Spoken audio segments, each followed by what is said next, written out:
Muebles Andina, el mueble que necesitas está aquí, está al alcance de tus manos. Cotiza tu diseño a los contactos que aparecen aquí en la publicidad y no olvides decirle que vienes de mi parte, ya que hacen un trabajo maravilloso, te lo garantizo. Librería Grandífer tiene una gran cantidad de libros para ti. Visítanos en sus locales de Trujillo, Cusco y Ayacucho, que tienen delivery a nivel nacional. Uf, ¿cuántos de nosotros hemos escuchado sobre Sendero Luminoso por todos lados? Pero ¿cuántas veces nos han hablado del MRTA?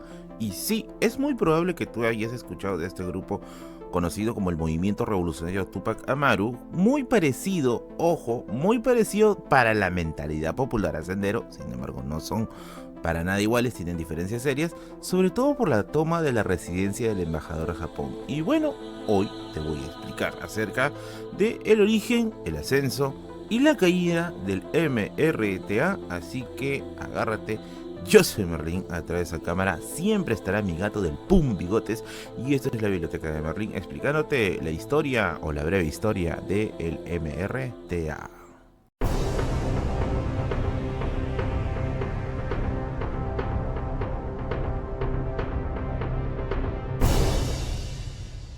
A ver, este grupo es muy, pero muy interesante porque tiene una historia de divisionismos alucinante. Y estamos hablando también que dentro de la época del conflicto armado interno, ellos se llevan el 1.8% de las misiones junto a Sendero Luminoso. Primero vamos a mostrar las fuentes para el día de hoy. Y en primer lugar estaría Hatun Wiyakuy, que es una versión resumida del informe de la Comisión de la Verdad. La versión completa la encuentras en internet, está súper para descargar, así que no te hagas pelotas. Y este libro medianamente reciente que sacó el IEP de Miguel Lacerna con las masas y las armas, auge y caída del MRTA. A ver, los orígenes de Sendero lo podemos situar en la década de los años 50 del siglo XX, en la que el APRA va a sufrir una división. Y aguanta, antes de que me salgan apristas acá a gritar, a decir una serie de pachotadas, sí, el APRA tuvo su época de radicalización, como también lo tuvo el caso del Partido Comunista, así que por ahí está yendo la línea. Recordemos que el APRA inicialmente tiene estos ideales con Víctor Raúl Aya de la Torre que son pues bien antiimperialistas, pero Aya va cambiando con el tiempo, y esto es algo que los apristas también lo saben.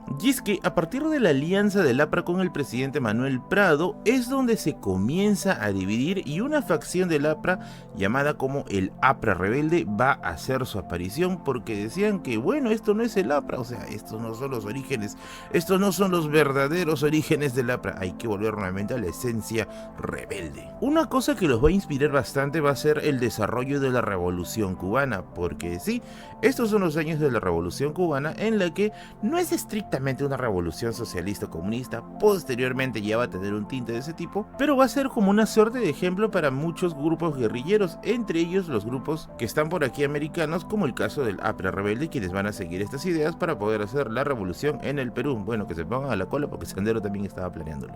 Y es que para 1962 aparece con el nombre de el MIR, que se parece a la polera del Android número 17, y si el Android número 17 pertenecía al MRTA, Toriyama Rules. Lo cierto es que el MIR significa el Movimiento de Izquierda Revolucionaria, que también desarrolló guerrillas en esta época, y ahí es donde se va a perder a uno de los padres fundadores, que es Luis de la Puente. Ahora, también van a surgir otros grupos como el Partido Socialista Revolucionario, que era una mezcla pero alucinante. Eran personas que se habían radicalizado dentro de la democracia cristiana y también fans admiradores del régimen de Velasco. Y es que para 1983 toda esta amalgama va a comenzar ya a ir tomando forma.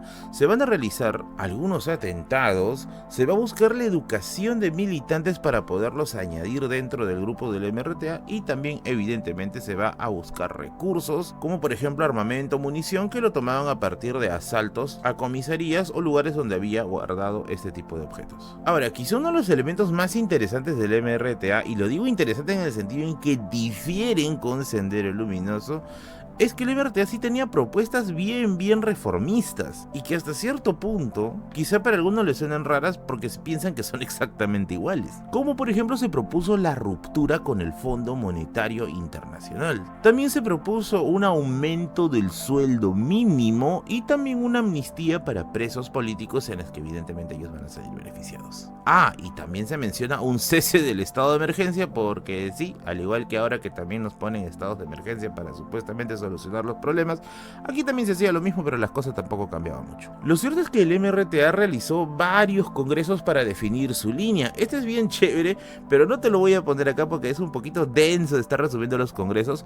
Lo que sí te voy a poner es que dentro de estos congresos se hacían acuerdos para ver las etapas del movimiento. O sea, no era tan a la loca como Sendero, que sí se lanzaron de golpe y dijeron ya acá se refunda todo, sino que tenían pasos o tenían escalones que se tenían que dirigir para poder conseguir los objetivos. Y estas son las dos etapas conocidas como propaganda y hostigamiento. Evidentemente de los 50 a los 80 ya se pensaba que la época de propaganda ya había pasado, ya se había reclutado gente, ya se había educado a esta gente, ya se había propuesto algunas alternativas para poder transar con el gobierno, por lo que al parecer que no funcionaron, se decidió pasar a la segunda fase, la fase del hostigamiento, que es como cuando tú te levantas y elegiste el camino de la violencia. Y es que en 1985 se inicia ya la etapa del hostigamiento. ¿Y cómo se inicia? Pues a lo grande, con un atentado. El 22 de julio de ese mismo año se planta un coche bomba en el Ministerio del Interior. Si no me falla la memoria, esto va a marcar en la mentalidad popular otra raya más al tiro, porque también recordemos que estos son los años en los cuales Sendero está haciendo de las suyas en el país. Ahora, te acabo de hacer una precisión: 1985.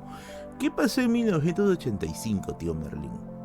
Alan asume el poder. Y si sacas tu memoria y desempolvas esos 2 kilos de ají de gallina que tienes ahí arriba en la cabeza, sabrás de que el MRTA, que surge a partir de la Pre-Rebelde, ahora tienen el poder a un aprista, a Alan García. ¿Qué crees que va a pasar? Pues bizarradas totales. Y es que Alan va a asumir el poder y Víctor Polay, quien en ese momento era la cabeza del MRTA, va a mencionar lo siguiente. O bueno, lo voy a parafrasear: que ya este podía ser el fin de todo, ya que por fin el APRA había llegado al poder y era ahora un gobierno en los que se iba a escuchar a la población y básicamente se iban a cumplir los postulados que se estaban reclamando. Pero amigos, acá viene la era XD, porque sí, si es que eres un conocedor de historia, sabrás que del 85 al 90 bien no la pasamos, porque teníamos todos los males habidos y por haber que nos podían caer. Y esto va a iniciar una tregua entre el MRTA y el gobierno aprista, pero esa tregua no va a durar casi nada, la verdad. Porque si te recuerdas mis videos de Sendero Luminoso, y si tú quieres acordarte, pues te digo que están colgados en mi página de YouTube ahí de manera libre y gratuita. Lo que sí no es libre y gratuito son mis videos exclusivos para miembros del canal, que hay desde 5 soles al mes. Todos los niveles tienen un beneficio que te va a interesar, así que anímate y suscríbete y únete a la sección premium del canal, que te cuesta baratísimo, menos de una Coca-Cola, la verdad. Pero volviendo, te decía de que con Alan iba a pasar cosas bien turbias, y es que el 18 y el 19 de junio sucede la famosa masacre de los Penales, algo que va a romper totalmente las relaciones entre el MRTA y Alan García.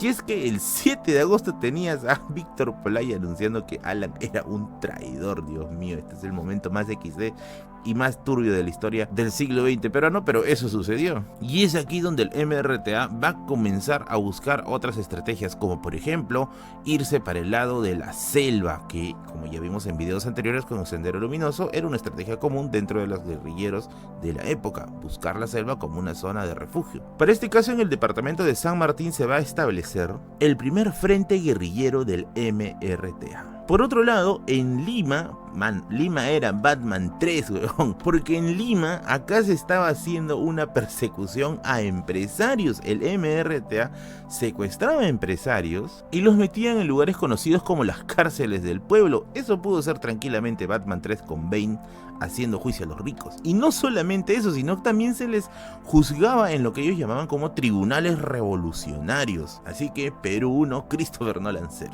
Ahora, volviendo nuevamente a la de la selva, a diferencia de Sendero Luminoso, que sí tuvo algún tipo de influencia dentro de la selva y pudo hacerlo de una manera un tanto más organizada, aún peleando con la delincuencia y el narcotráfico, en el caso del MRTA no les va a ir tan bien. De hecho, sus bases en la selva van a tener muchos conflictos con, nuevamente, el crimen organizado y el narcotráfico, y es que todo se hizo, como quien dice, muy a la volada. Quizás uno de los momentos de mayor ruptura o mayor problema para el MRTA va a ser la misión de Alejandro Calderón, quien tenía un peso muy importante dentro de la comunidad asháninka. Esto va a ser tan impactante que se va a crear el famoso ejército asháninka, quienes le van a plantar cara al MRTA hasta el punto de lograr incluso replegarlo. Ahora, tú te preguntarás, Merlin, ¿y por qué no también toman la sierra centro? Pues ese es lugar de Sendero Luminoso. Y de hecho, Sendero y el MRTA no se llevaban para nada. Te lo digo ahora porque hay gente que los utiliza como si fueran sinónimos, cosa que es un error grave. Uno de los puntos ya muy pero muy delicados para la caída del MRTA, o al menos su decadencia, va a ser el incidente de Molinos, en el cual va a acabar en un enfrentamiento con 58 miembros mimidos por esta disputa. Esto va a ocasionar una suerte de efecto dominó dentro de la organización, como por ejemplo que hayan fuertes discrepancias internas en torno al manejo de la revolución, y van a ocurrir más disputas internas por el tema del poder. Otra de las cosas que va a también darles un golpe mortal va a ser que después del final de Alan García y con el inicio de Alberto Fujimori, si te recordarás, después del autogolpe del 5 de abril de 1992, Alberto Fujimori da algo que se le llamó como la ley de arrepentimiento. Esto estaba pensado para que los grupos subversivos puedan ir y cantar y delatar a otros allegados suyos con el fin de derrotar de una vez el terrorismo. Y adivina qué, en la gente del MRTA se fueron en mancha a tirar dedo a tal o cual persona con la intención pues ya de poder obtener algún beneficio de lo que ya se veía ya que era evidente que el MRTA iba a caer. Hasta que finalmente, porque sí, no hay huevada si no se hace una huevada final, que el MRTA va a intentar dar el golpe final, el golpe definitivo, para que o bien sea una victoria apabullante o sea una derrota aplastante. Y es que se va a plantear el secuestro del Congreso de la República, la toma del Congreso de la República, pero no se pudo porque, bueno, las circunstancias eran complicadas, y aparte que ya se había dado el autogolpe, así que decidieron cambiar de objetivo, y se dio quizás el evento más famoso que recuerdas tú del MRTA, la toma de la residencia del embajador de Japón, que prácticamente ya marcó el fin del MRTA como un grupo altamente peligroso y radical. Pero eso merece otro video, así que voy a pedir solo 5000 likes y un super gracias en este video, y te prometo que en 7 días, o sea la próxima semana, te subo cómo fue la famosa toma de la residencia del embajador Japón, conocido como el rescate del siglo, y con un grupo que estoy seguro que lo has visto en la parada militar o lo has escuchado, el famoso comando Chavín de Huántar. ¡Ey! Muy bonita toda la biblioteca, ¿no? Pues te recuerdo que tú también puedes tener la tuya gracias a mis amigos de Grandífer. Así que revisa sus publicaciones tanto en Instagram como en Facebook, que tienen una cantidad de libros gigantescas en Ayacucho, en Cusco y en Trujillo. Así que date una vueltita por Grandífer, que me falta también a mí comprar algunos libros y me voy para allá.